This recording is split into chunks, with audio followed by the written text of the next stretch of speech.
Hello दोस्तों, कैसे हैं आप? स्ट्रॉन्गेस्ट हंटर के एपिसोड 14 के साथ हाजिर हूँ।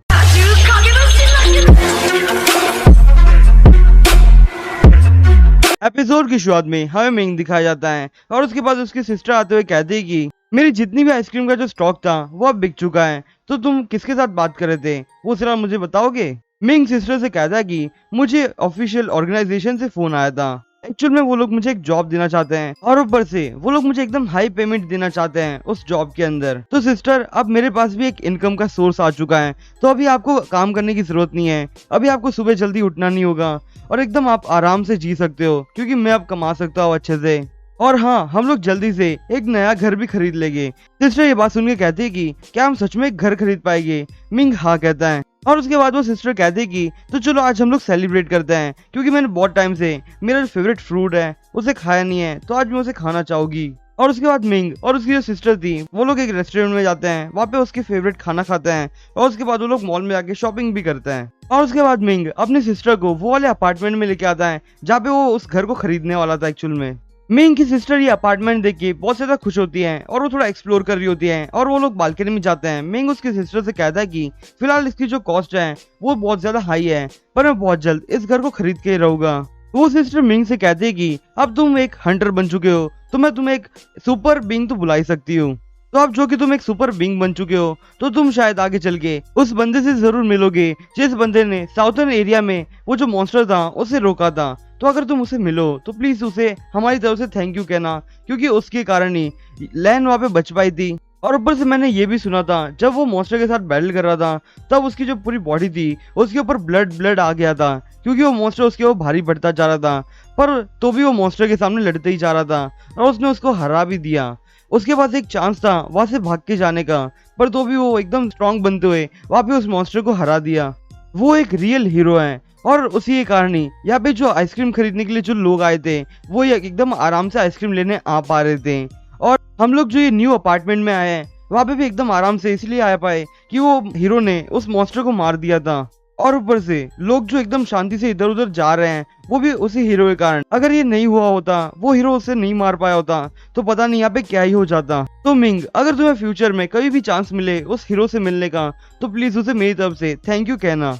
मिंग सिस्टर से कहता है कि हाँ मैं जरूर कहूंगा। और उसके बाद अगले सीन में हमें मिंग दिखाया जाता है जो एक्चुअल में बाथ ले रहा होता है और बाथ लेते हुए कहता है कि मुझे थैंक यू बोलने की कोई जरूरत नहीं है, क्योंकि ये तो मेरा फर्ज ही है। और ऊपर से मैं अपनी जान तुम लोगों के लिए क्यों रिस्क में नहीं डालूं, क्योंकि तुम सभी के ऊपर मेरा भरोसा है और तुम ही लोग मेरी बहुत ज्यादा फिक्र करते हो, इसलिए मैं अपनी जान क्यों ना रिस्क में डालूं तुम लोगों को बचाने के लिए। और उसके बाद हमें बताया जाता है कि जो मिंग होता है वो बात लेने के बाद कुछ एक्सरसाइज करने लग जाता है और यहाँ पे मिंग बहुत सारी एक्सरसाइज करने लग जाता है। और जैसे ये सारी एक्सरसाइज खत्म होती है उसके बाद वो कॉम्बैट एबिलिटी की प्रैक्टिस करना चाहता है, तो उसके लिए वो अपने आप को मेडिटेशन मोड में डालता है और वो सीधा गॉडेस के पास आ जाता है। गॉडेस मिंग से कहती है कि तुमने जो पिछली बार वो म्यूटेंट ह्यूमन से के साथ जो बैटल की थी, वो वाला जो ह्यूमन था उसको मैंने पूरी तरह से एनालाइज कर लिया। उसने पिछली बार सिर्फ 10% अपनी पावर यूज की थी, पर मैंने इस बार उसकी 90% पावर बढ़ा दी है, तो तुम्हें इसके साथ बैटल करनी होगी अभी। और तुम इसके साथ बैटल करके ही अपने आप को कुछ ज्यादा ही स्ट्रांग बना सकते हो। मिंग उस मॉन्स्टर को देखते हुए कहता है कि मेरे पुराने हिसाब बाकी रह गए थे इसके साथ, मुझे ये भी तो पूरे करना है। वो गॉडेस मिंग से कहते हैं कि मुझे फिलहाल तुम्हारी जो फिजिक है उसे बहुत ज्यादा इंक्रीज करना होगा, ताकि तुम अपनी जो पावर है उसे कुछ ज्यादा यूज कर पाओ।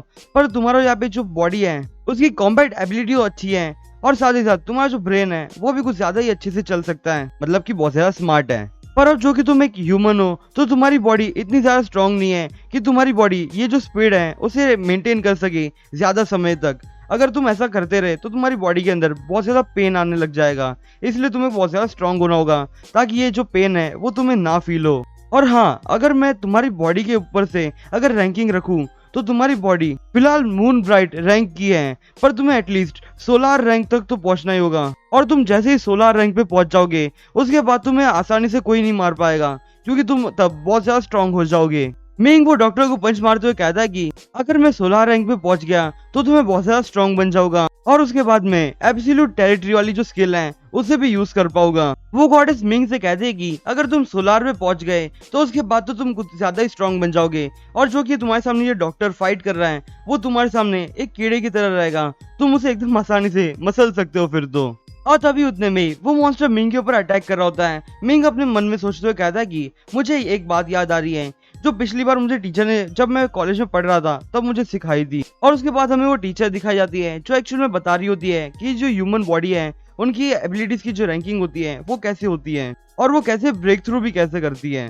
और उसके बाद मिंग बताने लगता है कि जो स्टेजेस होते हैं उसमें पहला स्टेज ये होता है कि जो ह्यूमंस की जो पावर होती है उससे भी ज्यादा पावर रखना। और अगले स्टेज पे ब्लू स्पिरिट आती है और इस एबिलिटी के अंदर तुम लोगों को व्हाइट डस्ट की जो फिजिक होती है वो मिलती है और साथ ही साथ तुम एक एडवांस्ड एवोल्यूशन बन जाते हो और तुम इस रैंक के अंदर तुम फायर को कंट्रोल कर सकते हो और साथ ही साथ विंड को भी। पर जो मिंग की एबिलिटी है वो एक्चुअल में मिस्टीरियस बर्स्ट फीस्ट की है। और लास्ट स्टेज पे आते हैं पर्पल सोल वाले जिनके पास भी ये टैलेंट होती है वो बहुत ज्यादा स्ट्रॉन्ग होते हैं। इनके ऊपर जितनी भी स्किल्स पहले जो थी वो सारी स्किल्स इनको आती हैं और साथ ही साथ इनके पास एक अलग सी स्किल होती है जिसका नाम सीक्रेट आर्ट स्किल होता है। वो लोग इस आर्ट के अंदर बहुत ज्यादा स्ट्रॉन्ग हो जाते हैं। वो लोग एकदम मीटरॉइड की तरह एक फायर फ्लेम्स को बुला सकते हैं और साथ ही साथ थंडरस्टॉर्म को भी बुला सकते हैं और हाँ वो लोग टॉर्नेडो को भी कंट्रोल कर सकते हैं। पर जो मेरी एबिलिटी है वो थोड़ी अलग है। मेरी एबिलिटी एक्चुअल में स्टार मार्क्स मल्टीपल फीस्ट की है जो कि इसने उस डॉक्टर के सामने भी यूज की थी। और दोस्तों यही मिंग की सीक्रेट आर्ट टेक्निक है। और उसके बाद गॉडेस मिंग को कहती है कि तुम्हारी जो वॉरलॉक एबिलिटी है उसके अंदर तुम्हें एडवांस्ड एवोल्यूशन बर्स्ट भी मिल जाता है। इसके कारण तुम ये सारी एबिलिटीज को भी अच्छे से यूज कर पाओगे। और हाँ अगर तुम चाहो तो तुम इस एब्सोल्यूट टेरिटरी वाली जो एबिलिटी है उसे भी तुम इसी रैंक में मास्टर कर पाओगे। और ये जो एब्सोल्यूट एबिलिटी है वो एक्चुअल में एक बफ का काम करती है। अगर तुम एक बहुत जोरदार पंच मारोगे तो उसके अंदर ये जो एबिलिटी है अगर तुम उसे यूज करोगे वो पंच एकदम खतरनाक बन जाएगा। मतलब कि तुम्हारे सामने वो बंदा टिक ही नहीं सकता। इसलिए ये एबिलिटी बहुत ज्यादा स्ट्रॉन्ग होती है। और उसके बाद हमें फिर से वही बैटलफील्ड का ग्राउंड दिखाया जाता है जहाँ पे वो डॉक्टर और मिंग लड़ रहे थे। मिंग वो गॉडेस से कहता है कि क्या मेरे पास कोई ट्रायल कार्ड है जिसको मैं यहाँ पे यूज कर पाऊंगा। वो गॉडेस मना करते हुए कहते कि तुम्हें यहाँ पे अपनी जो सीक्रेट आर्ट वाली जो एबिलिटी है उसे यूज करना होगा क्योंकि तुम जितनी बार वो सीक्रेट आर्ट वाली स्किल यूज करोगे तुम उतनी बार उस स्किल को अच्छे तरह से मास्टर कर पाओगे। और तुम जैसे इस चीज को मास्टर कर पाओगे वैसे तुम फिर रेड वॉरलॉक वाली जो स्किल्स होती है तुम उसे अच्छे से परफॉर्म कर पाओगे। दोस्तों आप लोग यहाँ पे कंफ्यूज मत होना। यहाँ पे जो रेड वॉरलॉक जो स्किल्स है वो अलग है और जो रेड वॉरलॉक रैंक है वो दोनों अलग अलग चीज है। पहले में रैंक आता है और दूसरे में स्किल्स आता है। और उसके बाद हमें सीधा मिंग का होलोग्राम दिखाया जाता है जहाँ पे वो सीक्रेट आर्ट वाली एबिलिटी यूज कर रहा होता है। मिंग वो स्किल को देखते हुए कहता है कि मुझे पता है कि ये वाली जो एबिलिटी है उसे यूज करने के लिए एक प्रॉपर अमाउंट में वहाँ पे कुछ पंचेस के निशान होने चाहिए ताकि मैं ये वाली स्किल को यूज कर पाऊँ। और लकीली मुझे ये बात पता है कि अगर मैं 49 पंचेस मार देता हूँ किसी बंदे के ऊपर तो ही जाके मैं ये वाली स्किल को अनलॉक कर पाता हूँ, मतलब कि यूज कर सकता हूँ। अगर मुझे ये बात पिछली बार पता नहीं चली हुई होती तो मैं उस डॉक्टर के हाथों मारा ही गया होता। जीव वो गॉडेस से कहता है कि अगर मैं यहाँ पे 49 पंचेस मारता हूँ तो वो स्ट्रॉन्ग पंच हो जाता है, पर अगर मैं इससे ज्यादा पंच मारता हूँ तो मेरी जो स्किल है वो कुछ ज्यादा स्ट्रॉन्ग हो सकती है ये सीक्रेट आर्ट वाली। वो गॉडेस कहते हैं कि हाँ तुम्हारी स्किल बहुत ज्यादा स्ट्रॉन्ग हो सकती है। फिलहाल तो तुम ये जो 49 पंचेस मारते हो उसके बाद जाके तुम ये सीक्रेट आर्ट वाली जो एबिलिटी है उसे अनलॉक कर लेते हो।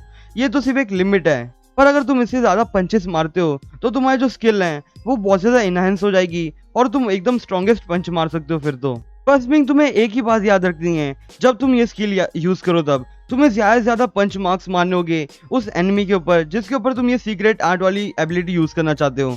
उसके बाद तो वो बंदा बच ही नहीं सकता इस एबिलिटी से। और उसके बाद हमें सीधा 1 महीने बाद का सीन दिखाया जाता है जहाँ पे जियो ट्रेन में जा रहा होता है और अपनी सिस्टर से कहता है कि तुम दुखी मत होना क्योंकि मैं एग्जाम देने के लिए जा रहा हूँ और हाँ मैं कोई बैटलफील्ड में नहीं जा रहा हूँ जो तुम इतना ज्यादा उदास होती जा रही हो। और फिर हमें सीधा अगले सीन में साउथ सिटी की बिंगशाई इंडस्ट्रियल पार्क एरिया दिखाया जाता है और वहाँ पे वो जो पूरा एरिया है वहाँ पे कुछ ज्यादा ही फॉग होते ही जा रहा है। वहाँ पे कुछ लोग होते हैं वो उस जगह पे काम कर रहे होते हैं। वो लोग कहते हैं कि मैं यहाँ पे बहुत समय से काम कर रहा हूँ पर आज मैंने यहाँ पे कुछ ज्यादा ही फॉग देख लिया है।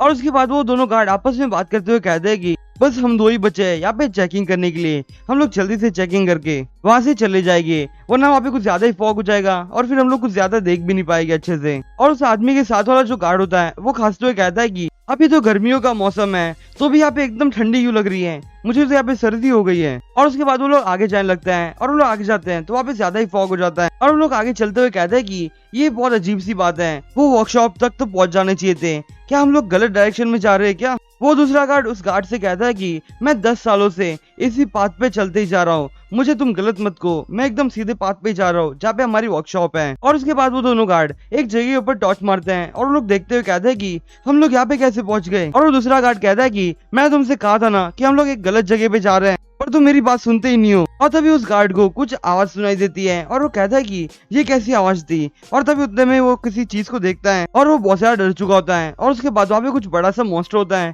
जो उस गार्ड को मार चुका होता है। और उस गार्ड के साथ जो दूसरा बंदा था वो डर के मारे वहां से भाग जाता है। दोस्तों एपिसोड एंड करूँ उससे पहले आप सभी मुझे कमेंट में बताइए कि आपको मेरी जो वॉइस है वो कैसी लगी, क्योंकि मैं ये जो वॉइस है वो मेरे नए माइक में रिकॉर्ड कर रहा हूँ, तो मैं चाहता हूँ कि आप लोग मेरी वॉइस के ऊपर थोड़ा रिव्यू करो कि कैसी लग रही थी ये वॉइस। दोस्तों आज के लिए बस इतना है, मैं आपसे फिर मिलूंगा इस सीरीज के अगले एपिसोड के साथ, तब तक के लिए बाय।